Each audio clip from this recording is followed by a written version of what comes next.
Did you see that when DB came back and played for us, that they got mad that our fan base was booing her? I don't believe in booing former players unless they left. Sophie Cunningham has just shattered a decades-old playbook that's long shaped WNBA narratives. What began as a casual podcast chat about Dewana Bonner's messy exit has exploded into a bigger movement, leaving old-school media gatekeepers scrambling. She's shown that players like her, Caitlyn Clark, and the Indiana Fever can bypass ESPN, The Athletic, and other entrenched outlets, speaking directly to fans and generating more genuine engagement than many seasoned reporters achieve in a year. For an industry built on being the middleman between athletes and the public, it's not just unsettling, it's a threat to their very role. I like DB because DB was one of my vets when I was in Phoenix, and then we gathered here into Indiana, and it was kind of a surprise that she was signed to Indiana anyway. And so we'll take her in a heartbeat. She's a Hall of Famer. She's a hell of a basketball player, can score from anywhere on the court. Before diving into how Sophie exposed cracks in the WNBA's media machine, imagine a league where players control their own narratives, free of bias, anti-Clark spin, or agendas pitting teammates against each other. Sophie's move goes far beyond the Bonner drama. It signals the start of a new era that could completely redefine who shapes the story in women's basketball. I just think, and you know way better than me, but it just feels like people are jealous of this new little wave of. They are, but I just hate that because this is what we've always wanted as a league. So who cares who gets the credit? And if you're smart, you're making money off of them. Yeah. You are literally making money from the viewership. And why bully the person who is not 100% responsible, but has a huge role in growing your sport. Dude, and it literally pisses me off when people are she's not the face of the league. Who would be? What? For years, legacy sports media controlled WNBA coverage, deciding who got airtime and which stories fit the brand. Sophie just proved those walls are flimsy, as one unfiltered podcast exposed the system's fragility and sent major outlets scrambling to secure player partnerships before losing control of the narrative. The numbers made it clear. Her following has soared past 1.6 million on TikTok and 1.1 million on Instagram, surpassing the reach of many so-called insider reporters, all while ESPN downplayed Caitlyn Clark's record-breaking performances. I went from I think followers, yeah, 350,000 and maybe 200,000 on TikTok. You had 200,000 on TikTok a month ago? No. I before the fight. Before the fight, and then I had 350 on 100,000 on Instagram. Over the night, or over a day and a half, over 1 million on both. Insane. This is coming from me though, dude. I got tired of seeing myself. I get it. And I love myself. I get it. I love myself. I was over it. Here's where the game truly changed. Sophie didn't climb by bowing to the old guard, but by speaking fans' language, unapologetic, competitive, and real. While others stayed in polished media bubbles, she went straight to the people, offering what ESPN's safe sound bites never could: authenticity.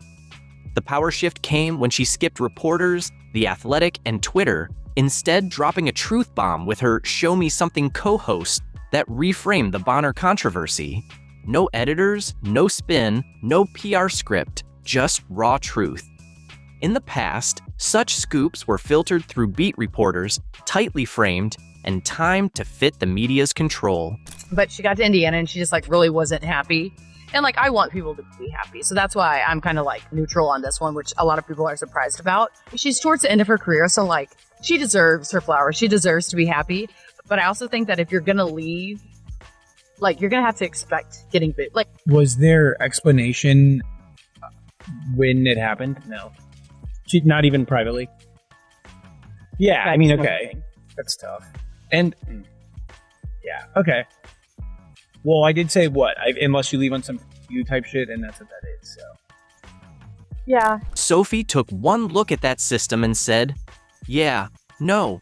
She told the story herself, better than any outsider could, because she lived it, with the first-hand credibility, context, and platform to share it without asking permission.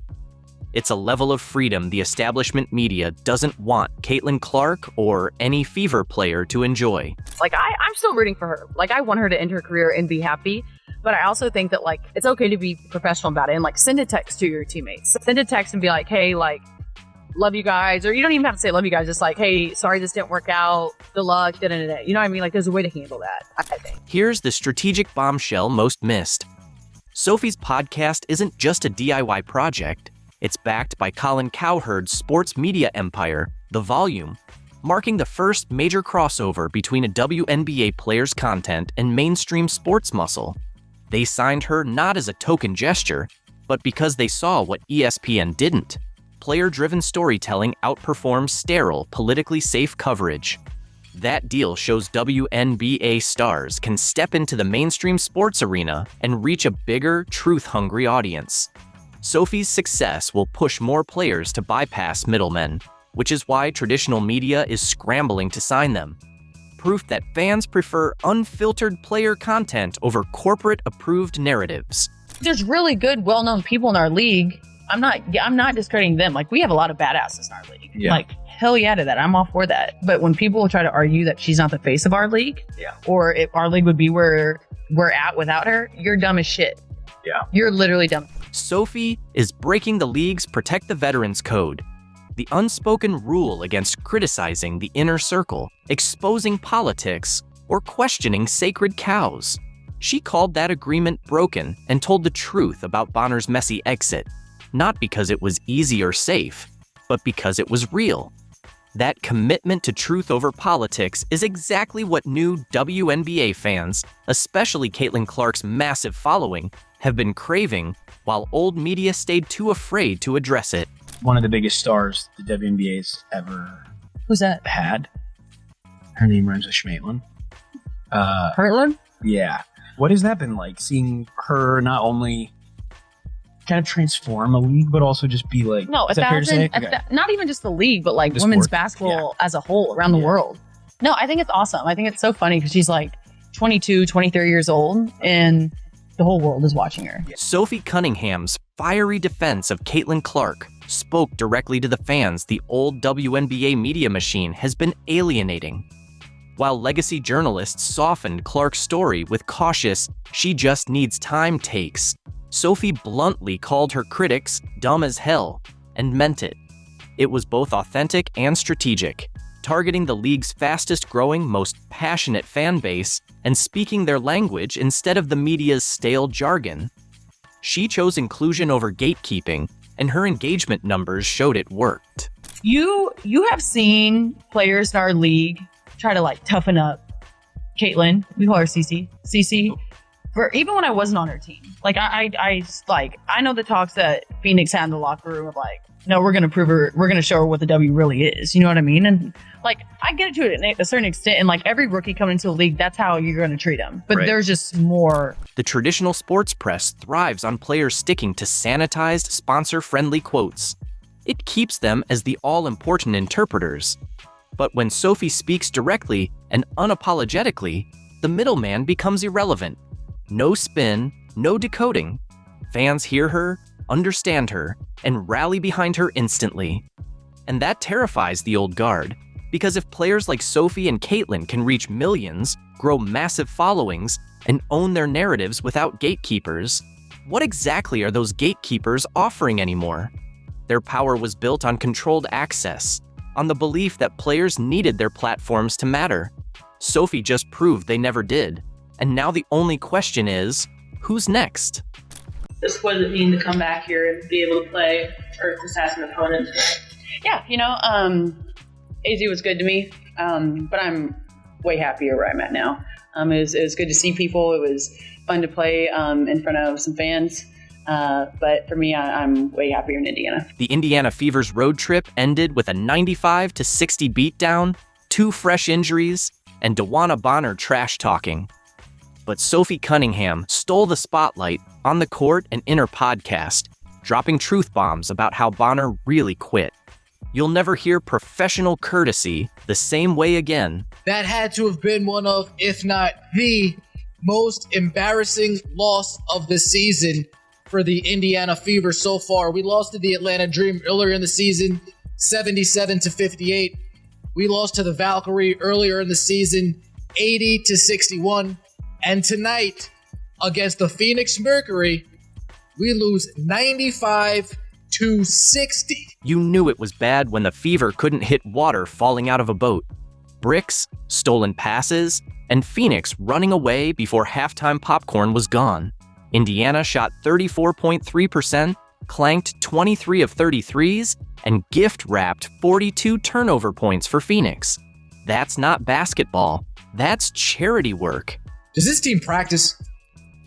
What I saw tonight looked like what I saw a month ago. Looked what I saw 3 weeks ago. Absolutely no offensive game plan. I thought this motion offense is when it's nobody's night in and night out. Everybody's allowed to have a night.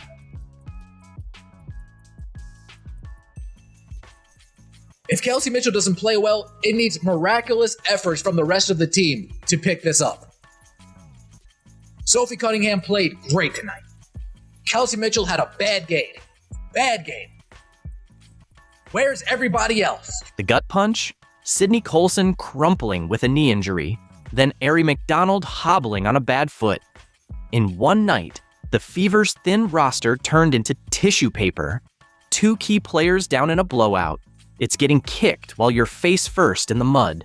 Steph obviously Sid had that injury and Ari left, I think, in the fourth quarter. Yes. What's the status? Well, it's Sid's left knee, Ari's right foot, and we'll get some more evaluation when we get home tomorrow and see where we are. Phoenix owned this game, out-rebounding Indiana 44-32 and making them look lost from tip-off to buzzer. Every possession was Mercury playing chess while the Fever fumbled with checkers. Their defense caused chaos. Indiana never escaped. Sophie Cunningham making her return to Phoenix, and it seems as if nobody on our team other than Sophie Cunningham felt any type of emotional connection to this game. Tawana Bonner just got done doing your team absolutely dirty. You guys escape with a victory when they come to Indiana, and you wipe your hands of it like it's all over and finished with.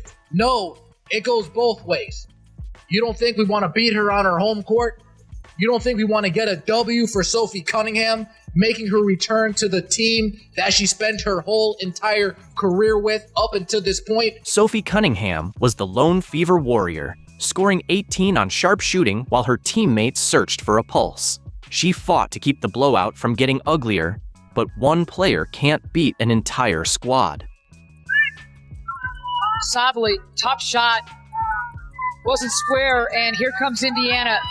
Cunningham, another 3. Oh my goodness, Sophie Cunningham! This game meant just as much to Sophie Cunningham as it did to the Indiana Fever when Tawana Bonner made her return. The only difference is nobody on the Indiana Fever had Sophie Cunningham's back this time around. Sophie Cunningham was the only player trying hard. The only player giving effort, play in and play out. The only player getting into it with Alyssa Thomas, getting into it with Tawana Bonner, getting into it with Kalia Copper, while everybody else just mailed it in. This game was embarrassing, folks. The arena was a funeral for Fever fans. Frustration in the stands, while Phoenix celebrated like it was Game 7. This wasn't bad luck. It was a full system meltdown exposing Indiana's paper-thin depth. Then came the post-game fireworks. Tawana Bonner, fresh off 23 points, roasted her former team and bragged like she just scaled Everest. Do you see that? Tawana Bonner hit her first 3-point shot in about 6 months and runs down the floor after losing her starting spot to Lexi Hull. Runs down the floor and calls Lexi Hull a bomb to her face. Tawana Bonner is out here calling Lexi Hull a bomb to her face. Here's the real story. Bonner spent 40 minutes picking fights with Lexi Hull, mean mugging after buckets, and getting chippy with Sophie Cunningham. This wasn't just basketball, it was a one-woman humiliation tour. You know, it was, yeah, I don't know, emotions are kind of high. Honestly, it's just been a journey to get back to just being happy playing basketball again. Yeah, I'm just, the joy, trying to find that for a minute. Basketball was kind of like off the radar for me a little bit. I didn't know if I loved it anymore. Like, had a long conversation with Alyssa. So just to feel that again, feel that energy, feel this from that building was just amazing. And I feel like it was a game that I needed to, remind me, like, I love this. Coach Nate Tibbetts gushed about Bonner's fire, making it sound like she'd been storing up energy just to torch Indiana. Phoenix played like it was personal, not professional, and Bonner was the ringleader, pairing every bucket with a stare down and every stop with trash talk aimed at the Fever bench. Look at Bonner. And Cunningham's kind of got that innocent who me grin going, and nobody's buying it.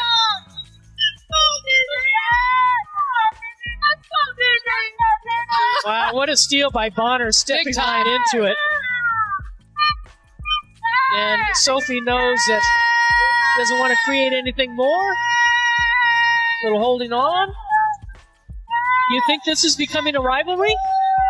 Oh, they're letting her have it now. They gave Cunningham a big ovation. After the buzzer, Phoenix partied and took verbal jabs while Indiana huddled up, checked on the injured, and talked about bouncing back. For sure. I mean, it sucks, right? You don't ever want to see anyone be injured on any team. I feel like there's been a lot of injuries this year in the W, harsh ones, I think. And, it's just another one. And Sid is still the heartbeat of our team. She's going to be okay. Our team's going to be okay. And again, it's just another hurdle that we're going to have to get over. Bonner's night felt less like basketball brilliance and more like a grudge parade, complete with over-the-top celebrations while the Fever worried about Colson's knee. In the locker rooms, Indiana spoke of unity. Phoenix danced on the win.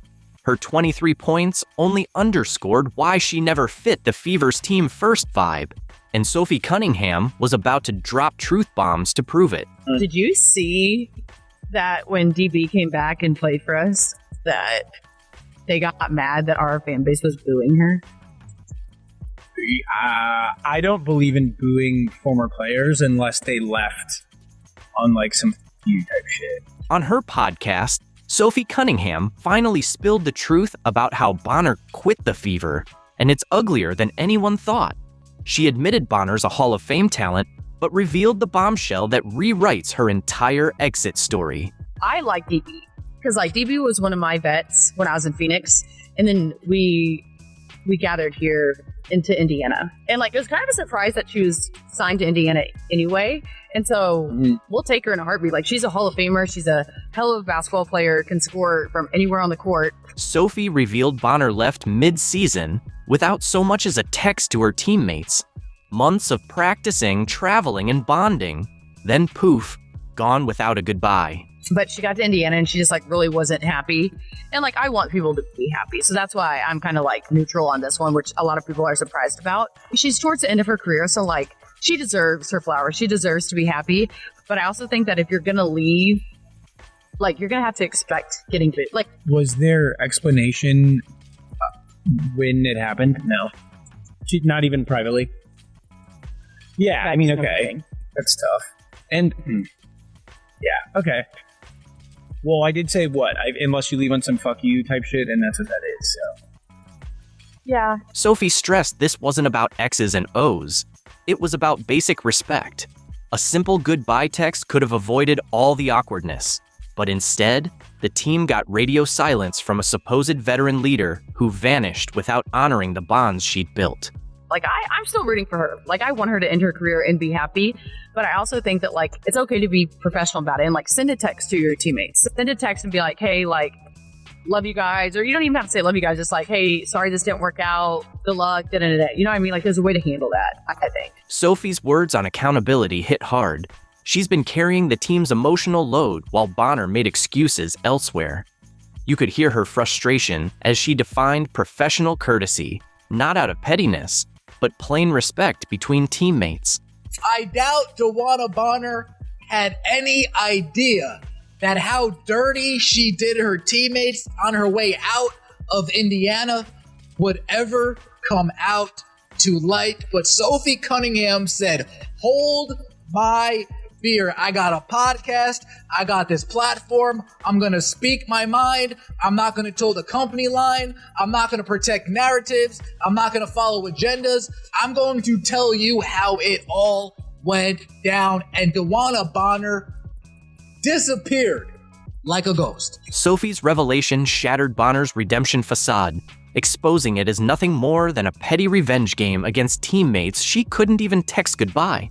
It drew a bold line between those who battle through adversity and those who vanish when it gets hard. While Bonner basked in her hollow victory, Sophie, Lexi Hull, and the Fever's core embodied loyalty in its purest form. Sophie's 18-point stand in a blowout wasn't stat padding. It was proof of the relentless heart that forges champions. She could have quit. Instead, she fought to the final buzzer.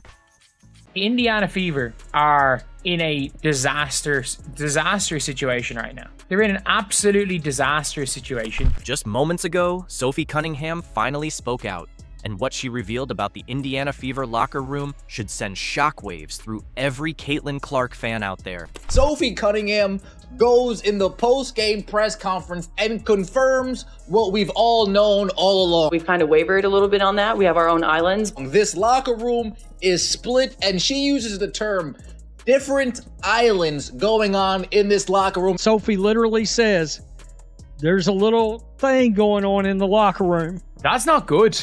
That's not good to hear. We're talking broken trust, no backup for their star, and a team unraveling from within. Caitlyn's fights clearly go far beyond the court. She's out there waging war completely on her own. There's one really concerning thing that Sophie Cunningham says. I think that we've kind of wavered a little bit on that. We have our own island. It's been a disaster. The good teams can keep the locker room together. If you're still backing Caitlyn Clark and believe she deserves way better than this disaster, drop a comment below. Stand up for Caitlyn Clark, because after Sophie's brutally honest words, it's clear this team's falling apart, and no one's lifting a finger to protect their once-in-a-generation star. Caitlyn Clark is the star player of the WNBA. The most popular woman ever in the WNBA, Caitlyn Clark. Caitlyn Clark is the needle. Caitlyn is box office. Caitlyn Clark as the star. Everything else is wrapped around her, and everything else is revolving around her. She's Rookie of the Year in the WNBA. For weeks, fans felt something was wrong with this Fever squad, and now Sophie has torn the bandage clean off. She confirmed what everyone had been whispering. The locker room is fractured, unraveling just when Caitlyn needs unity more than ever. In her post-game press conference, Sophie didn't hold back. Sophie Cunningham, in the post-game interview, speaks on this team and the islands. We have our own island. That line hit like a live grenade. I think that we've kind of wavered a little bit on that. We have our own island. This wasn't just about missed plays or botched assignments. It was a locker room filled with disconnection, zero unity, and a blinding absence of leadership. Everybody's on their own little island. For a team built around a once-in-a-generation talent like Caitlyn Clark, that's a blaring neon red warning sign for every fan who's watching closely. Take care of our locker room. Whew! You did a job at that. Sophie admitted the squad is unstable and failing to support each other when it counts. Translation: Caitlyn's not just eating hits from defenders, she's being left to fend for herself with no help from her own teammates when the blows keep coming. Caitlyn Clark, plasters over all the cracks. She realistically plasters over all the cracks of this team.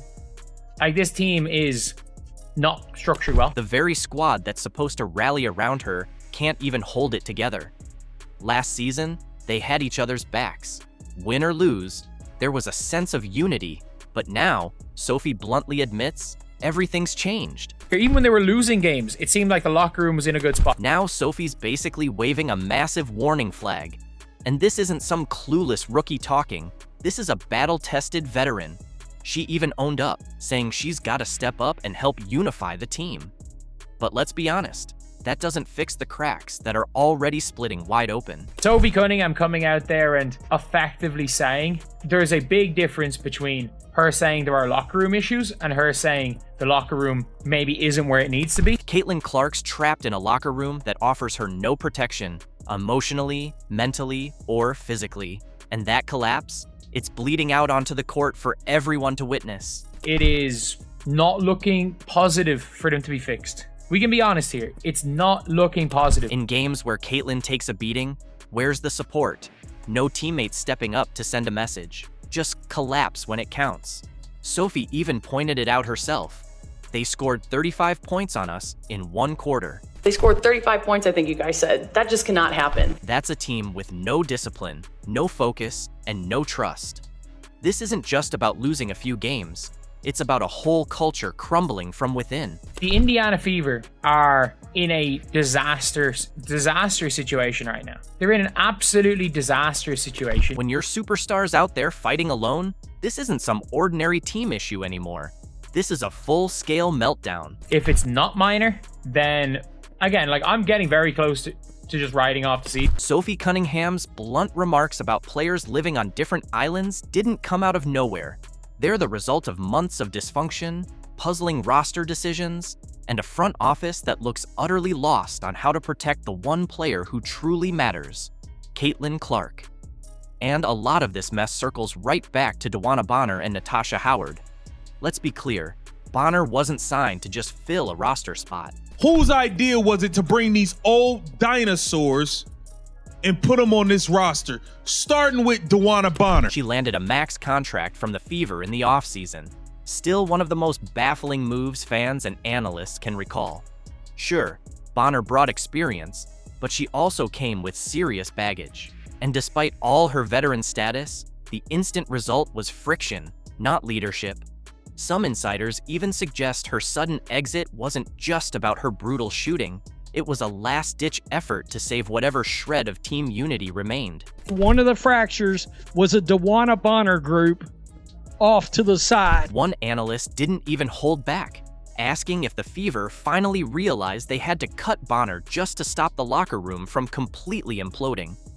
Her sudden release shocked the entire WNBA, but in hindsight, it's hard to ignore the signs. She may have been the wedge splitting the team apart, right as Caitlyn was fighting to keep it all together. Then there's Natasha Howard, arguably an even bigger question mark and an even bigger risk. Fans and creators have slammed her for her lack of urgency, shaky effort, and head-scratching behavior off the court. In a recent game, she literally showed more concern for an opposing player than for her own teammates. Natasha Howard decides that she'd rather rub up on Ezi Magdeburg's leg. Even when Caitlyn Clark hit the floor after a brutal foul, Natasha stood there stone-faced. No reaction, no support, nothing at all. Anytime Caitlyn Clark's been knocked to the ground, anytime Aaliyah Boston's been punked, anytime Lexi Hull's been beat up, Sophie Cunningham's been beat up, any more concern about somebody on the other team than from her own team. Meanwhile, she's quick to check on rival players, but barely bats an eye when Caitlyn gets dropped, or Aaliyah takes a hit, or Sophie gets shoved around. It's not just awkward, it's flat out embarrassing. And still, with all that, Howard keeps clocking big minutes, while players like Sophie Cunningham, who actually care, stay glued to the bench. Even worse, fans are convinced this loyalty to Howard is pure politics, all thanks to Stephanie White, the head coach who once coached Howard back in Indiana. It's not about merit, it's about connections, and that's when the real damage comes into focus. By clinging to veterans who aren't all in and sidelining players who are, the Fever blew up their own chemistry. Now, the locker room's broken into literal factions. One analyst even mapped it out. Caitlyn, Lexi Hull, and Sophie on one island, Natasha, Sydney Colson, and Kelsey Mitchell camped out on another. It's going to be a jump. Now here it looked like a jump. There, this looks like a foul to me. Yeah. Indiana, and you can see Caitlyn saying you were right in front of her. Caitlyn Clark lost it on the refs after Sophie Cunningham got body slammed with no call. It wasn't just a blown whistle, it was a disgrace. exposing everything wrong with WNBA officiating in the Fever's 78-74 win over the Storm. Like, I'm not saying that your job is easy, but when it is a simple call right in front of your face multiple times, what are you doing? What are you doing? What call are you like bugged out? All of them. Just everything. Like, it's just like they're just so inconsistent. Like, that's my thing. Like, if you're on the other team and you're going to be found this shit at me, yeah, cool. But let me do it to you. Let you, yeah.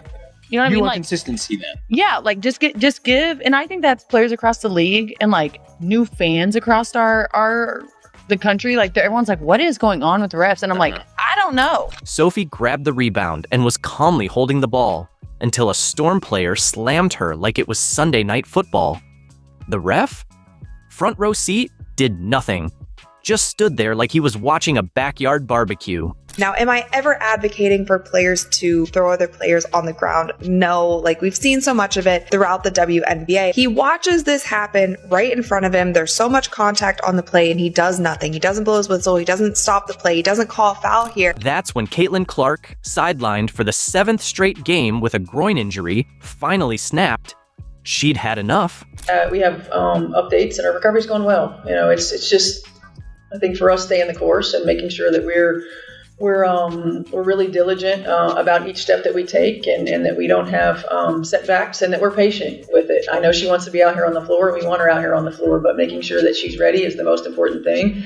You know, I still don't know how far we are. We're going to take it one step at a time, one day at a time, and go from. She couldn't hold back. You were right in front of her. Why did you change your mind? Clark shouted, her voice echoing through the arena, saying what every fan was thinking. The incompetence was unreal. I don't even know what the players can do because the players aren't being protected. And I know so many of the times, like, we're talking about this when it comes to the Indiana Fever, but this does happen across the league. There are many plays that we could pull up. Do you guys have any suggestions on what can actually be done? The coaches get fined when they call them out to the media. Like, this is a top-down issue. This is a commissioner's issue. This officiating mess isn't just a bad night. It's the WNBA's biggest crisis. And Caitlyn Clark's outrage? It's become the rallying cry for a league on the brink. The officiating in the WNBA, I kind of already went off on it, but it's just atrocious. Really, really bad. Like, there have got to be rules to present overt physicality from dominating the game. And that's what we've got. We've got it in the NBA. We've got it in the WNBA. Nobody wants to call a bunch of fouls, but these officials don't know what a foul is and a foul isn't. They can't even tell when a ball goes out of bounds. Like, you've got 2 million plus people watching some of these games. You have got to have a correctly officiated product, or at least confidently officiated product, and competently officiated product. WNBA officiating is in freefall, and everyone sees it. Blown calls keep stacking up, while Sophie got fined $500 for a TikTok mocking refs. Meanwhile, real hits go unchecked. Commissioner Engelbert shrugged it off. But this isn't about losing, it's about player safety and respect. This year, it's not just Caitlyn Clark. If you wear that Indiana Fever jersey, consider it done. The refs are not going to be fair, and they are going to cheat and do whatever it takes to do what the higher-ups say. Even the league's biggest names are fed up. Becky Hammon's been losing it publicly. Kelsey Plum shows up to pressers covered in scratches, asking how she got mauled for 40 minutes and only shot 6 free throws. And I got scratches on my face, I got scratches on my body, and these guards on the other team get these ticky-tack fouls, and I'm sick of it. I get fouled like that every possession. Ricky gets fouled like that in the post all the time, and they don't call it, and I don't know what else to do. Like, it's really frustrating, though. I'm like, I feel, I mean, there's multiple shots at the end of the game, either into the third, into the fourth, where they're just coming and swinging, and they just don't call anything. Amid the chaos, one player rose above it all. Sophie Cunningham. She delivered another clutch performance, proving she's the Fever's go-to star with Caitlyn Clark still sidelined. Gabby Williams storms inside, can't finish it, follows it up into the arms of Bibby, just signed for the rest of the season by Indiana. Been a perfect fit at the stretch 4. Cunningham connects on a 3. And you just look at her frame, 6'6" and super long. Cunningham connects on another three. She lit it up with 17 points on 5 of 6 shooting, including 4 of 5 from deep. And yep, she was the only Fever player to hit a 3 all game. Big games from Sophie Cunningham, the only player on the Indiana Fever to make her threes tonight. The Indiana Fever were 4 of 21 from downtown, and Sophie Cunningham hit all 4 of those threes. 17 points. And the difference between this and the Lynx game, which was Sophie Cunningham's last really good breakout game, this wasn't late. This was, we're struggling offensively. Somebody needs to come through, and Sophie Cunningham came through for us. Sophie's no fluke. She's been on fire. Dubbed the Blonde Bomber for her clutch threes, she's thrived since that viral Sun Brawl backing Clark, gaining 800,000 followers and skyrocketing jersey sales. Sophie the Blonde Bomber, Sophie the Trophy, lit it up again tonight. Man, she has been nothing short of spectacular as of late. 5 of 6 from the floor, 4 of 5 from 3, 3 for 4 from the free throw line, 17 points, 2 assists, 5 rebounds. Sophie, the Blonde Bomber, has been on fire. Sophie stepped it up in a big time way. That is what you need. When your best player is out, you need the ancillary pieces to step up and deliver. And that is what Sophie Cunningham has been doing for us. Sophie's rise from enforcer to star has been a season highlight. Now the Fever's most reliable scorer, she's a fan favorite. But even her heroics couldn't stop another near collapse of a 12-point lead. The Fever did everything possible to blow a game, but still come out with the win. That was a near epic level collapse, folks. Wow, it should have never gotten that close. Lexi Hull, Stephanie White waited till the very last minute to put Hull in on defense. She should have been in there from 2 minutes in. 2.5 minutes in on defense. They could not seem to get a big rebound to save their life, and this almost turned into a disaster. The Fever were rolling, up 55-42 in the third behind Sophie's hot streak. But the moment they relaxed, everything unraveled. It's like they're allergic to success without Clark. Seattle closed the quarter on a 10-2 run, slicing the lead to 4, and just like that, a sure win turned into a full-blown nail-biter. The Indiana Fever just almost pushed me to a heart attack. The Indiana Fever nearly blow a 12-point fourth quarter lead. We allow the Seattle Storm to go on an 11-0 run in the fourth quarter. Stephanie White, I keep telling y'all, I don't trust her. I'm sorry. We give up a 11-0 run within the last 4 minutes to let this team cut the lead down to 1. The fourth was all nerves. Seattle cut it to 73-72 with 3 minutes left, and every Fever fan felt the panic. This team just can't close games, and it's costing them. Boy, they almost blew it. Nonsensical whistles to stop runs, or how about blowing a whistle to stop the other team's run? Coming out in the second half, I will never back off of this. When you come out in the second half and you start losing leads, that is a coaching issue. I don't care what sport you're in. All right? Because what that tells you is the opposing coach went into the second in the halftime, made adjustments.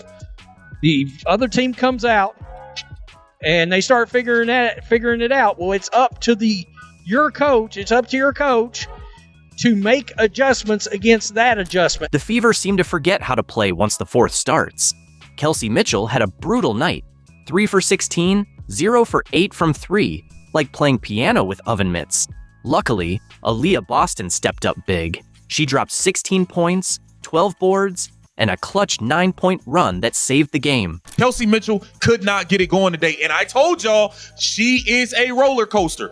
You got to remember, she went off versus the Sky. Then she was, 8 for 24. Then she had a good game. Then she was down again. Then last game she was up. This game she's down again at 3 of 16. This is Kelsey Mitchell. She's a roller coaster. She's a roller coaster. She gave you 9 points on 3 of 16, shooting 0 of 8 from 3. Here's Boston. Boston, good look inside. Howard lays it in. Nobody in the league at 6'4" or taller averages more assists than Aaliyah Boston. Well, you know, what happens off a deflection from a defensive player if it hits the rim? Shot clock still would reset. It doesn't have to be a shot. as Howard somehow spins that in, plus the foul. Boston's resurgence came right on time. After struggling without Clark, she's finally back to form, dominating the paint, locking in on defense, and giving the Fever hope. With Sophie handling the scoring, Boston's aggression has become one of the few bright spots in a chaotic season. I mean, AB's been huge for us. She's really been the key. She came into this league predominantly playing on the low block, getting a lot of post touches when she was in college and her rookie year. And then, last year, her first year with Caitlyn, playing a lot in the two-man. And then this year, we're asking her to be a facilitator as well. A hub for us on the offensive end of the floor while being more versatile on the defensive end than she probably has ever been. And she's just continued to step up to the challenge and grow and be better.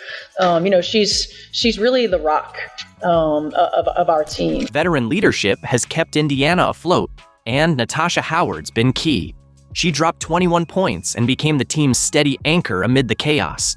Smart finishes, high IQ, zero ego, just consistent pro-level execution. In a league full of spotlight chasers, Howard's discipline is a rare and needed presence. Players looking like they need a breather. Yes. Cunningham lays it in, going backdoor on Diggins. Well, what happens off a deflection from a defensive player if it hits the rim? Shot clock still would reset. It doesn't have to be a shot. As Howard somehow spins that in, plus the foul. You see her cutting through the lane. Skylar Diggins is inside, so she's the one left to take the Howard cut. What a tough shot by Natasha Howard. The Storm had every chance to steal this one, but when it mattered, they crumbled. Skylar Diggins missed 2 wide-open threes, and Gabby Williams' clean look at the buzzer rimmed out. Now 16-13, Seattle's dropped 3 of 4 at home, and with the playoff race tightening, they're running out of time and answers for their late-game collapses. I'm really proud of you guys. There were so many ways in a close game and in game situation where we grew today that were huge for us, y'all. That will pay dividends. So great job. I'm proud of you guys. Everybody contributed. Everybody came in and gave us a lift. Kels, I know it was a tough shooting day, but the way you facilitated and that one big jumper that you made. Right, we dug in and got stops when we needed to. I mean, big time win, y'all. Big time win. This was a huge win for Indiana. Now 17th to 12th and 5th in the standings, they own tiebreakers over both Seattle and Vegas, key for the playoff push. Even more impressive? They've won 5 straight without Caitlyn Clark and sit 9-7 without her overall. But her return remains a mystery. She showed up in game gear, but didn't play, fueling speculation. With tough matchups ahead and playoff spots on the line, every game and every unanswered question matters.